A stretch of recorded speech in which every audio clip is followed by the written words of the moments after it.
আসসালামু আলাইকুম। প্রিয় শিক্ষার্থীরা, আশা করি তোমরা সবাই ভালো আছো। তোমাদেরকে আরো একবার স্বাগত আমাদের নিয়মিত অনলাইন ক্লাসে। আমি মোহাম্মদ আকবর হোসেন, প্রভাষক গণিত, কুমিল্লা ভিক্টোরিয়া সরকারি কলেজ। আজকে একাদশ শ্রেণীর উচ্চতর গণিতের সরলরেখা অধ্যায়ের উপর আমরা আলোচনা করব। এই অধ্যায়ের উপর আগেও একটি ক্লাস হয়েছে, আমাদের শ্রদ্ধেয় সৌরভ স্যার নিয়েছেন। আজকে আমরা এই অধ্যায়ে 3.2 এই অনুচ্ছেদটির উপর আলোচনা করব। তো চলো আমরা আমাদের ক্লাসটি শুরু করি। এখানে আমরা আজকে যে বিষয়টি শিখব এই পাঠ শেষে, সেটি হচ্ছে একটি রেখাকে বিভক্তিকারী বিন্দু। একটা রেখাকে বিভক্ত করতে পারে আমরা জানি। সেই বিভক্তিকারী বিন্দুর স্থানাঙ্ক কিভাবে নির্ণয় করতে হবে এবং এর সাথে সম্পর্কিত বিভিন্ন সমস্যার সমাধান আমরা কিভাবে করতে পারবো, সেটি আমরা আজকের পাঠ শেষে জানতে পারবো।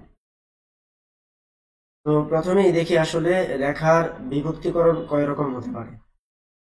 রেখার বিভক্তিকরণ দুই রকম হতে পারে, একটি হচ্ছে অন্তর্বিভক্তিকরণ আর একটি হচ্ছে বহির্বিভক্তিকরণ। বিষয়টি কিরকম? বিষয়টি হচ্ছে, ধরো এ বি একটি রেখা, তাহলে এই এ বি রেখা বা রেখাংশ, এই রেখাংশের মাঝখানে যদি কোনো একটি বিন্দু এই রেখাটিকে দুটি অংশে ভাগ করে, তখন সেটিকে বলি আমরা এই বিন্দুটি এই রেখাটিকে অন্তর্বিভক্ত করেছে, মানে রেখাটির মাঝখানে থেকে এটাকে বিভক্ত করেছে। তাহলে এই সি বিন্দুটি এ বি রেখাকে এই অংশটুকুর দৈর্ঘ্য যদি এম হয়, এইটুকুর দৈর্ঘ্য যদি এন হয়, অর্থাৎ এসি যদি এম হয় এবং বিসি যদি এন হয়, তাহলে আমরা বলবো যে সি বিন্দু এ বি রেখাটাকে m/n এই অনুপাতে m/n এই দুই ভাগে ভাগ করেছে। এই ধরনের বিভক্তিকরণকে বলি অন্তর্বিভক্তিকরণ। একই রকম ভাবে আমরা বহির্বিভক্তিকরণ বিষয়টিও চলে আসে। সেটি হচ্ছে যে এ বি হচ্ছে আমার রেখা, এই রেখার বাইরের এ আর বি বিন্দুকে সংযোগ করে যে রেখাটি পেয়েছে এবি রেখা বা রেখাংশ, এই রেখাংশের বাইরে কিন্তু এই রেখা ধারক রেখা বরাবর কোনো একটি বিন্দু যদি এই রেখাটিকে বিভক্ত করে, অর্থাৎ এবি রেখাকে যদি কোনো অংশে বর্ধিত করি এই এবি এর দিকে অথবা বি এর দিকে, সেই বর্ধিত অংশের কোনো বিন্দু যদি থাকে, তখন আমরা বলি ওই বিন্দুটি এবি রেখাটাকে বহিস্থভাবে বিভক্ত করেছে, কারণ এবি অংশের বাইরে সি বিন্দুটি অবস্থিত। বিভক্তিকারী বিন্দুটি যদি এবি অংশের বাইরে থাকে, তখন এই ধরনের বিভক্তিকরণকে আমরা বলি রেখার বহির্বিভক্তিকরণ। আমরা এই দুই ধরনের, যেমন এখানে এবি রেখাটাকে এসি বিন্দুটা, তাহলে প্রথমে কিন্তু আমরা যেমন এখানে এসি আর বিসি অনুপাত নিয়েছিলাম, এখানেও একই কাজ করব। এ থেকে সি পর্যন্ত এসি অনুপাত এইটুকু যদি এম হয়, আর বি থেকে সি পর্যন্ত বিসি অনুপাত এইটুকু অংশ এইটুকু যদি এন হয়, তাহলে আমরা বলবো যে এই সি বিন্দুটি এবি রেখাটাকে m/n এই অনুপাতে বিভক্ত করেছে এবং এই বিভক্তিকরণটা কি বহির্বিভক্তিকরণ। তাহলে আমরা দুই ধরনের বিভক্তিকরণ শিখলাম, একটি হচ্ছে অন্তর্বিভক্তিকরণ আর একটি হচ্ছে বহির্বিভক্তিকরণ। এই রিলেটেড আমরা কিছু সূত্র, আমরা আজকে সূত্রের প্রমাণগুলো শিখবো না, কিন্তু সূত্রগুলো দেখবো এবং এর সাথে সম্পর্কিত কিছু সমস্যার সমাধান করার চেষ্টা করব। চলো দেখি অন্তর্বিভক্তিকরণের আমাদের এই সূত্রটি এই অধ্যায়ে যেটি আমাদের কাজে লাগবে, এবং এই অধ্যায় না পরবর্তী অধ্যায়গুলোতে আরো অনেক কাজে লাগবে। সেই সূত্রটি হচ্ছে এরকম, আমরা আবারও দেখছি এখানে এ একটা সরলরেখা এবি, এই সি বিন্দুটা এবি সরলরেখাটাকে মাঝখানে থেকে দুইটা ভাগে ভাগ করেছে। আমি ধরে নিলাম এই বিন্দুর স্থানাঙ্ক x1 y1, বি বিন্দুর স্থানাঙ্ক x2 y2, অর্থাৎ এই বিন্দুর ভুজ x1 কোটি y1, বি বিন্দুর ভুজ x2 কোটি y2। সি বিন্দুটার ভুজ ধরে নিলাম x এবং কোটি ধরে নিলাম y। আমরা জানি ভুজ হচ্ছে x স্থানাঙ্ক, কোটি হচ্ছে y স্থানাঙ্ক, সেটি আমরা ধরে নিলাম xy। আমি xy না ধরে অন্য কিছু ধরে কোনো অসুবিধা নাই, আমি ধরে নিলাম xy। আর ধরে নিলাম যে এই সি বিন্দুটি এবি রেখাটাকে AC/BC এই অনুপাতে ভাগ করে, যেখানে এসি হচ্ছে m1 আর বিসি হচ্ছে m2। তাহলে এসি অনুপাত বিসি ইকুয়াল টু m1 অনুপাত m2। এখন যদি তাই হয়, তখন এই সি বিন্দুর ভুজ x ইকুয়াল টু হবে, যদি ভুজ x না থেকে এ হতো, তাহলে a ইকুয়াল টু হইতো m1 x2 plus m2 x1 divided by m1 plus m2, এবং সি বিন্দুর কোটি y ইকুয়াল টু হবে m1 y2 plus m2 y1 divided by m1 plus m2। এই সূত্রটি তোমরা অত্যন্ত ভালোভাবে মনে রাখবে এবং পরবর্তী অনেকগুলো কাজে আমাদের এই সূত্রটি কাজে লাগবে। হ্যাঁ, বিভক্তিকরণের সূত্র। তোমরা আরেকবার দেখে নাও, সে হচ্ছে x ইকুয়াল টু হবে m1 x2 plus m2 x1 divided by m1 plus m2, এবং y ইকুয়াল টু হবে m1 y2 plus m2 y1 divided by m1 plus m2। এবার আমরা আসো বহির্বিভক্তকরণের সূত্রটি নিয়ে একটু আলোচনা করি। ধরো এইখানে আমাদের এই এবি রেখাটা এইটুকু, এই এবি রেখাটাকে সি বিন্দু এবি এর বাইরে থেকে বিভক্ত করেছে, অর্থাৎ এবি এর ধারক রেখা বরাবর এবি এর বাইরে সি বিন্দুটি অবস্থান করছে।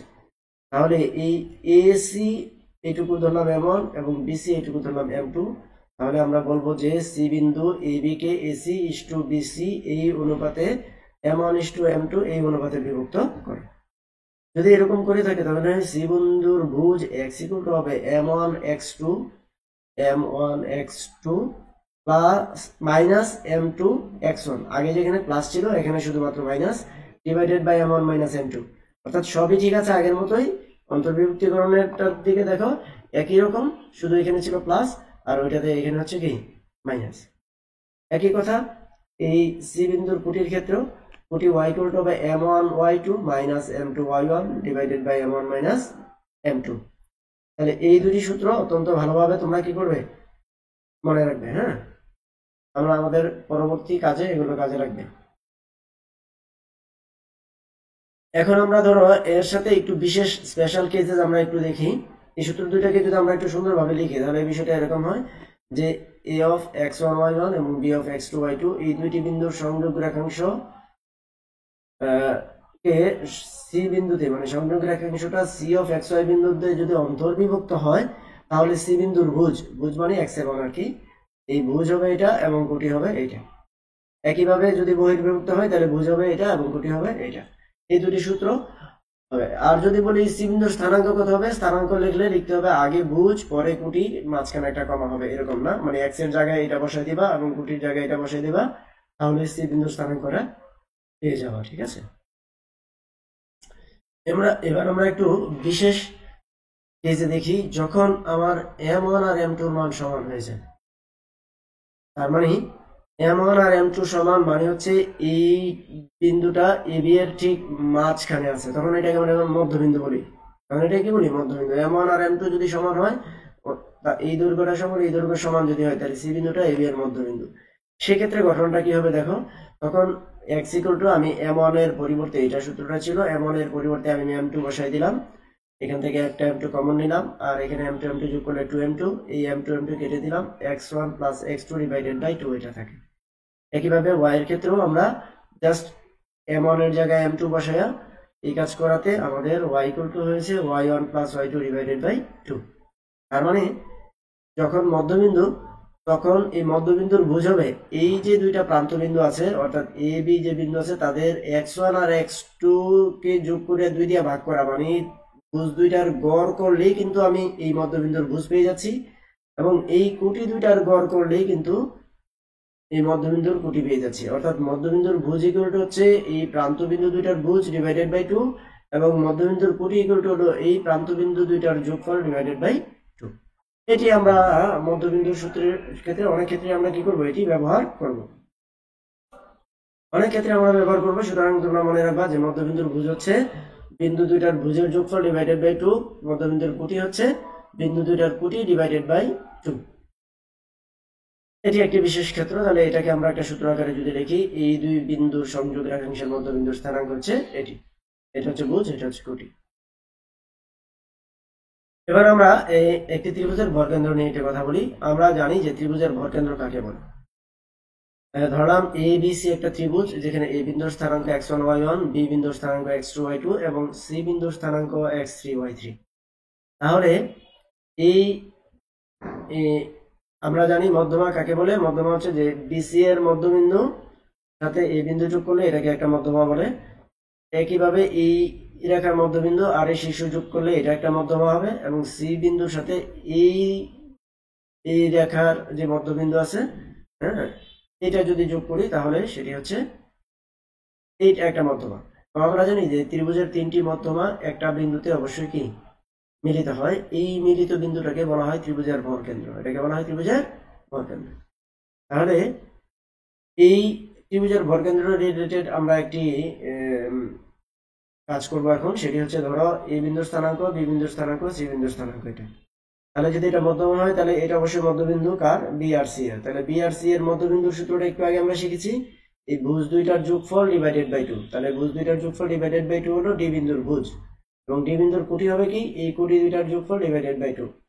তাহলে এটা হচ্ছে ডি বিন্দুর কোটি, তাহলে এইখানে ডি বিন্দুটা পেয়ে গেলাম। একইভাবে ই বিন্দু হবে এই দুই বিন্দুর ভুজ যোগ করে ডিভাইডেড বাই 2, কোটি যোগ করে ডিভাইডেড বাই 2 হবে কোটি। একইভাবে আমার এই বিন্দুটা এফ বিন্দু। তাহলে এই তিনটা বিন্দু। এখন এর ভিতরে আমি একটা বিন্দু নিয়ে, একটা মধ্যমা নিয়ে কাজ করি।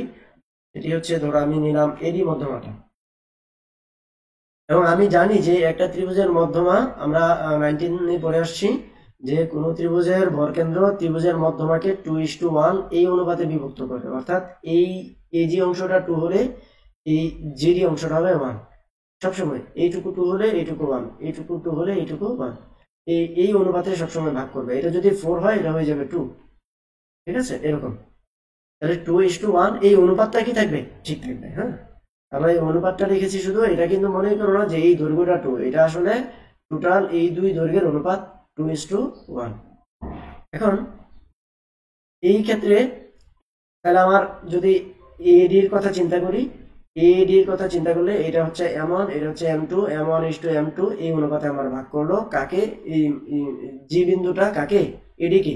তাহলে জি বিন্দু এডিকে অন্তর্বিভক্ত করছে কি অনুপাতে, 2:1 অনুপাতে, যেখানে এ বিন্দুর স্থানাঙ্ক এটা এবং ডি বিন্দুর স্থানাঙ্ক হচ্ছে এইটুকু। হ্যাঁ, তাহলে এই ঘটনাটা কি দেখো, যদি তাই হয় তাহলে এই জি বিন্দুর ভুজ, এটা ধরে নিলাম আমি এক্স, তাহলে জি বিন্দুর ভুজ হবে কি M1, আগের সূত্রটার দিকে তাকাও, M1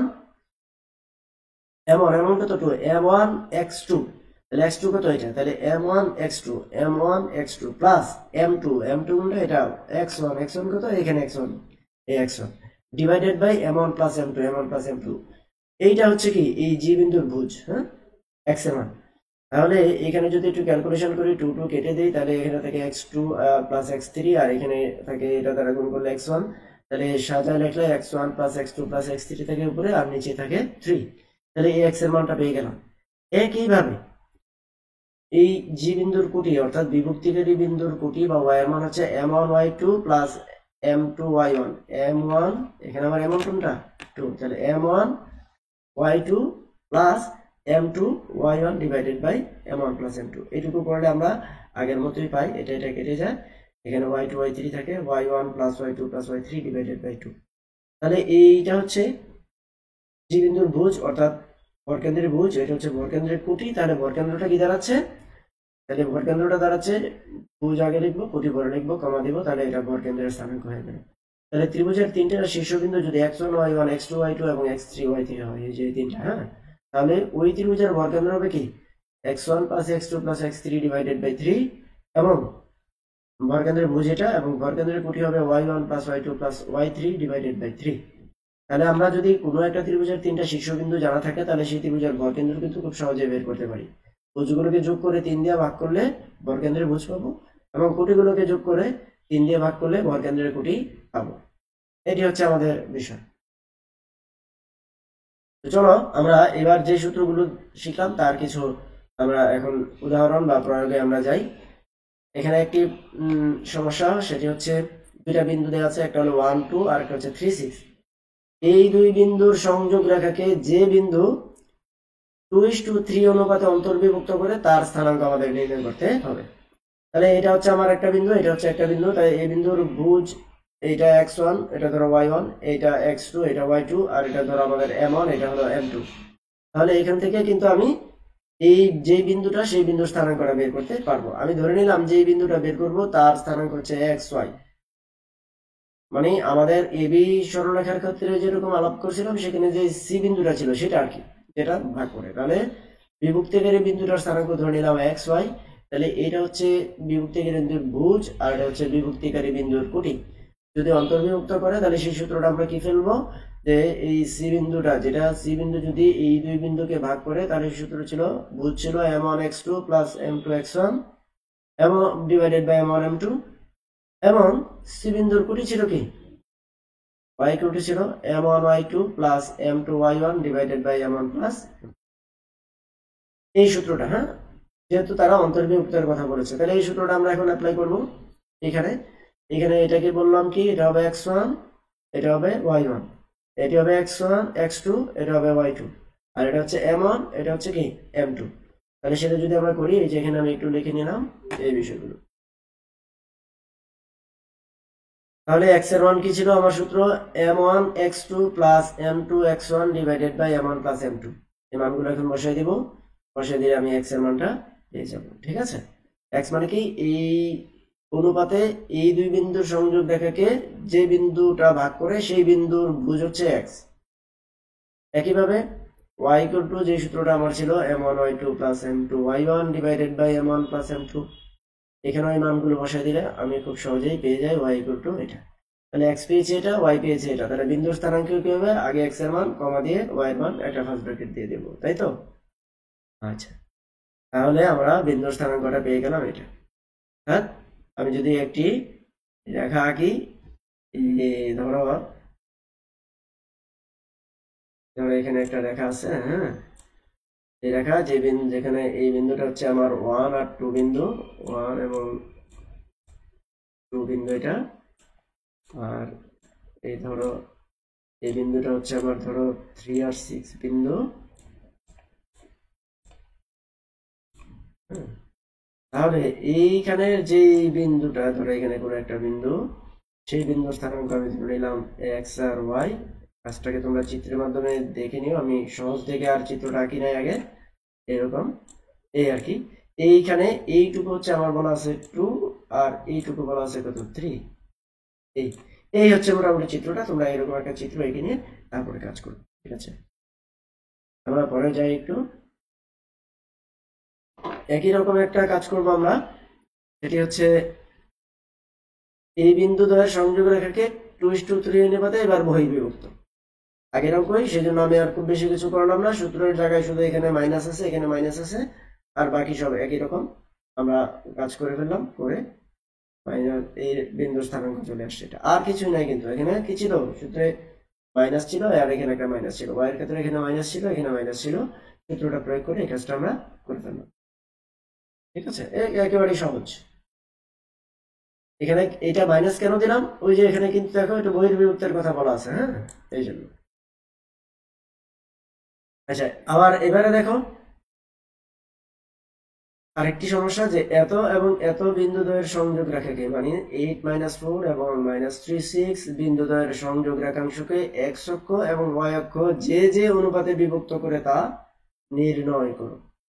অর্থাৎ এই দুইটা বিন্দুকে যদি সংযোগ করি, সেটি x অক্ষকে একটা বিন্দুতে ছেদ করে, y অক্ষকে বিন্দুতে ছেদ করে, তাহলে সেটি আমি ধরে নিচ্ছি যে এই দুই বিন্দুর সংযোগ রেখা, এই দুই বিন্দুর সংযোগ রেখাংশকে x অক্ষটা পি বিন্দুতে m1 অনুপাতে, m1:m2 এই অনুপাতে কি করে বিভক্ত করে, এটা আমি ধরে নিলাম। হ্যাঁ, আমি প্রথমে x অক্ষ নিয়ে কাজ করছি, y অক্ষটা তোমরা বাসায় করবে, আমি x অক্ষটা তোমাদের দেখাচ্ছি। x অক্ষ পারলে y অক্ষ পারবে। তাহলে গঠনটা কি, আমরা যদি চিত্রটা একটু দেখি, এই বিন্দু হচ্ছে 8 - 4, এটা 8 - 4 বিন্দু, এবং -3 6 বিন্দু, এই -3 6 বিন্দু, এই বিন্দু, এই দুই বিন্দুকে আমি যোগ করে দিলাম এভাবে, যোগ করে দিয়ে এইটা পি x অক্ষকে এই পি বিন্দুতে ছেদ করেছে, তাই না?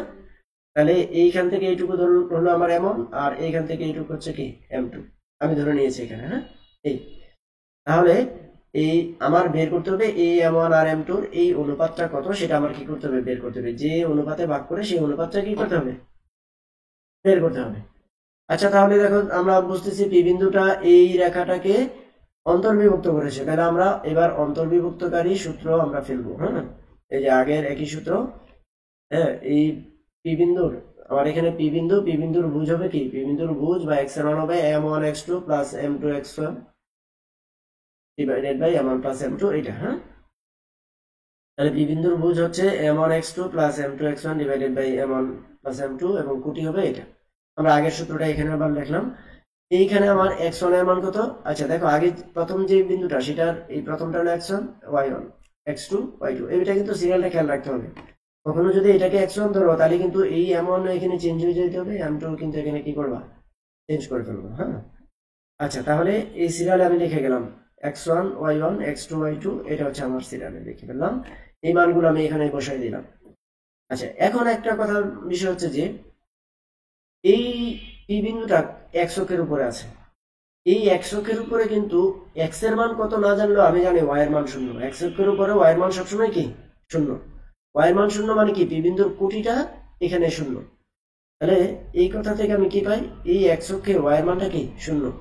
সবসময় এক্স অক্ষে ওয়াই এর মান শূন্য এবং ওয়াই অক্ষে হবে এক্স এর মান শূন্য। তাহলে এক্স অক্ষে ওয়াই ইকুয়াল টু যদি জিরো হয় তার মানে এই কোটি ওয়াই ইকুয়াল টু জিরো, এটার মান জিরো। তার মানে m1y2 প্লাস m2y1 এটা ইকুয়াল টু জিরো। এখানে x1 আর y1, x1 দরকার নেই, শুধু y1 এর মান যদি এখানে বসাইয়া দিই তাহলে আমি পাচ্ছি এই y2 এর মান হচ্ছে 6 আর y1 এর মান হচ্ছে -4। এটা বসাই দিলাম, বসাই দিলে পাচ্ছি m6m1 -4m2 equal to 0। 6m1 equal to 4m2, m1 divided by m2 এটাকে যদি ভাগ করে এখানে নিয়ে আসি আর 6টা যদি ভাগ করে এখানে নিয়ে যাই তাহলে m1 by m2 equal to 4/6। তো m1 অনুপাত আমি জানি m1 বাই m2 মানে m1:m2 ইকুয়াল টু হচ্ছে 4:6। m1 আর m2 এর অনুপাত কত, 4 অনুপাত 4:6। তার মানে এইটুকু দৈর্ঘ্য 4 হলে এইটুকু কত হবে, 6 হবে। এটা হচ্ছে এখানকার বিষয়। এটা আমি করেছি কার জন্য, x অক্ষের জন্য। একই কাজ যদি তুমি y অক্ষের জন্য করতে চাও এই পর্যন্ত ঠিক আছে। এখানে একটু লিখবা যে y অক্ষে কার মান শূন্য, x এর মান শূন্য, এটাকে শূন্য। y অক্ষে এই উপরে এই যে এখানে এই বিন্দুটা, হ্যাঁ এই বিন্দুতে কিন্তু x এর মান শূন্য। তাই x এর মান শূন্য হলে এইখান থেকে পাবা, এইখান থেকে তুমি m1 আর m2 এর অনুপাত পেয়ে যাবা। এটা m1 m2 না, অন্য একটা অনুপাত তুমি ধরে নিবা। আমি এখানে যেমন এইটা m1 m2 ধরছো, তুমি এটাকে ধরো তুমি m3 m4 ধরে নিলা। তাহলে ওই m3 আর m4 এর অনুপাত বের করলেই y অক্ষে যে যে অনুপাতে ভাগ করেছে তা বের হয়ে যাবে। আশা করি এটা তোমরা পারবে, সেই জন্য এটা আমরা করি নাই, একই জিনিস যেহেতু। কিন্তু মনে রাখবা যে x অক্ষে y এর মান শূন্য আর y অক্ষে x এর মান শূন্য। অবজেক্টিভের জন্য আমার এখানে কিছু শর্টকাট বিষয় আছে, সেগুলো আমরা পরে আলোচনা করব যখন নৈর্মিত্তিক নিয়ে আলোচনা করি তখন। এবার আসো,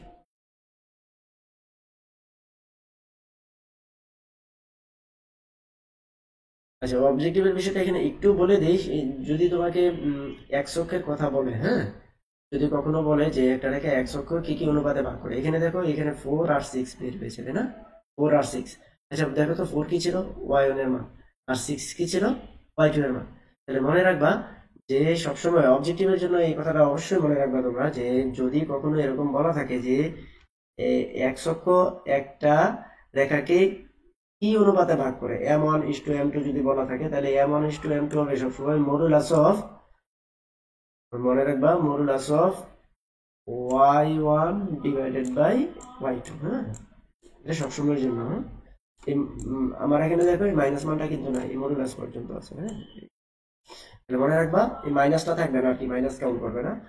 y1 এর মান কত 4 আর y2 এর মান কত 6, মডুলাস যদি দিয়ে দেই তাহলে -4টা 4 হয়ে যাবে। হ্যাঁ তাহলে 4 অনুপাত 6 হবে, মানে 4:6 সবসময়, এটা সবসময় হবে। তাহলে মনে রাখবা যদি এক্স অক্ষে বলে, আর যদি ওয়াই অক্ষের কথা বলে তাহলে এই কাজটাই হবে যে ওয়াই অক্ষ কি অনুপাতে ভাগ করে সেটা যদি বলে তাহলে হবে আমার অনুপাত x1 ডিভাইডেড বাই x2, এটা হবে। হ্যাঁ x1 ডিভাইডেড বাই x2, এটা মনে রাখবা। হ্যাঁ ঠিক আছে, ওকে আমরা পরের বিষয়টাতে যাচ্ছি। এবারে দেখো আরেকটা প্রবলেম, ত্রিভুজ এবিসি এর দুইটা শীর্ষবিন্দু, একটা এ বিন্দু আর বি বিন্দু, এটা দেওয়া আছে। আমরা জানি ত্রিভুজের 3টা শীর্ষ থাকবে, 2টা দেওয়া আছে। আর বলা আছে যে এবি বাহুর সমত্রিখণ্ডক বিন্দুর সাথে সি শীর্ষবিন্দু যে ত্রিভুজ গঠন করে তার ভরকেন্দ্র দেওয়া আছে 3 1, তাহলে সি এর স্থানাঙ্কটা আবার কি করতে হবে, বের করতে হবে। আচ্ছা বিষয়টাকে যদি আমি একটু সুন্দর করে বলি যে ধরলাম সি বিন্দুর স্থানাঙ্কটা আমি x আর y, আর এবি এর সমত্রিখণ্ডক বিন্দু অর্থাৎ এবি রেখাটাকে সমান 3 ভাগে ভাগ করে যে দুইটা বিন্দু, সেই দুই বিন্দুর স্থানাঙ্ক ধরে নিলাম, একটা পি আর একটা হচ্ছে কিউ। তাহলে পুরো বিষয়টাকে যদি একটু চিত্রের মাধ্যমে দেখি তাহলে কি হয়, যে আমার এখানে এ বিন্দু দেওয়া আছে, এটা পি বিন্দু দেওয়া আছে, এটা এবি কে পি বিন্দু আর কি বিন্দু সমান 3 ভাগে ভাগ করছে, এই ভাগ এই ভাগ আর এই ভাগ সমান 3 ভাগ হলো। হ্যাঁ 3 ভাগে ভাগ করছে। এখন বলছে এই পি বিন্দু আর কি বিন্দুর সাথে এই সি বিন্দুটা মিলে, এই 3 বিন্দু মিলে যে ত্রিভুজ গঠন করে সেই ত্রিভুজের ভরকেন্দ্র কত দেওয়া আছে 3:3 আর 1। এই ত্রিভুজটা অর্থাৎ সিপি কিউ এর ভরকেন্দ্র দেওয়া আছে 3 1 যদি হয় তাহলে এই সি বিন্দুর স্থানাঙ্কটা আমার কি করতে হবে, বের করতে হবে। তাহলে দেখো সি বিন্দুর এই ভরকেন্দ্রের বিষয়টা জানতে হলে সি বিন্দুর আমাকে আগে পি বিন্দুর স্থানাঙ্ক এবং কিউ বিন্দুর স্থানাঙ্ক জানতে হবে। তাহলে পি বিন্দু আর কিউ বিন্দুর স্থানাঙ্ক আমি প্রথমেই বের করতে হবে। এই পি বিন্দু আর কিউ বিন্দু বের করতে গিয়ে আমি একটা জিনিস কিন্তু দেখছি, খেয়াল করো প্রিয় শিক্ষার্থীরা, সেটি হচ্ছে যে এইটা আর এইটা আর এটা যদি সমান হয়, ধরো মনে মনে এইটা 1 এইটা 1 এইটা 1, তাহলে এইটুকু 1 হলে এই পুরাটা কত 1 + 1 2, তার মানে সমান 3 ভাগে ভাগ করলে এইটা যদি 1 হয় এই পুরাটা হবে কত 2। আবার এইটুকু যদি 2 হয় তাহলে এইটুকু কত হবে 1। আবার এই পার্ট আর এই পার্ট কি সমান, এই সবগুলোই সমান। তাহলে আমি বলতে পারি যে এই পি বিন্দুটা এবি রেখাটাকে 1:2, কারণ এইটুকু হচ্ছে 1 আর এইটুকু কত 2, 1:2 এই দুই ভাগে কি করে ভাগ করে, এটা আমরা খুব সহজেই বলতে পারছি, তাই না? সেখান থেকে কিন্তু আমি পি বিন্দুর স্থানাঙ্কটা পেয়ে যাবো, যেহেতু এই বিন্দু আর এই বিন্দুর স্থানাঙ্ক জানি আর তাদের অনুপাতটা জানি 1:2, সেখান থেকে আমি খুব সহজেই পেয়ে যাবো। তাহলে পি বিন্দু এবি কে 1:2 এই অনুপাতে অন্তর্ভুক্ত করে। কেন? তারা সমত্রিখণ্ডক বিন্দু বলে, হ্যাঁ, সমত্রিখণ্ডক না হলে কিন্তু এটা হতো না। তাহলে পি বিন্দুর স্থানাঙ্ক, তাহলে আগে স্থানাঙ্ক বের করতে হলে পি বিন্দুর ভুজের কথা চিন্তা করি। ভুজ হবে কি m1x2 + m2x1 divided by m1 + m2। এখানে এটা x1, এটা y1, এটা x2, এটা y2, আর m1 হচ্ছে এখানকে এইটুকু কত 1 আর m2 কত এই 2।